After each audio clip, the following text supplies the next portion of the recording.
Going on to question 24 now. Whenever possible, we want to start by reading the prompt. And here the prompt is asking us for the most logical transition.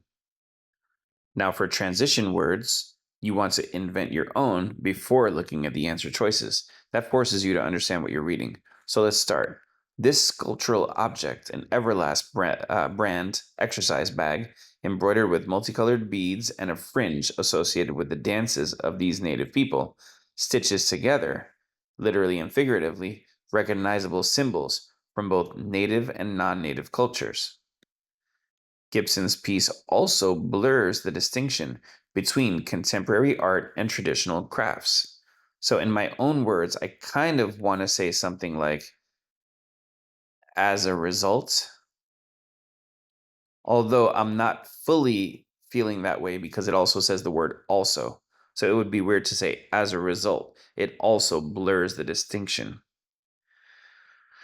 So we're kind of thinking about the relationship between the idea that this thing stitches together recognizable symbols, and in addition, it also blurs the distinction between the two different types of art and crafts.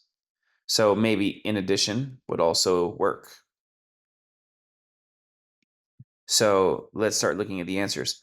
Conversely, doesn't work for me because we didn't see anything about how it reinforcing the distinction, and then on the other hand it might blur the distinction. So because we didn't see anything about reinforcing the distinction between the blank, we're not going to say conversely after the blank or during the blank.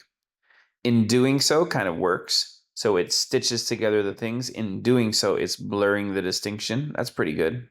For instance is an example, which we're not seeing here. The whole thing is an example. And D, in particular, doesn't work because we're not getting more specific. We're kind of equally specific throughout. There's just more commentary on what's happening as a result of this. So in doing so, fits pretty well. And so we'll pick B here.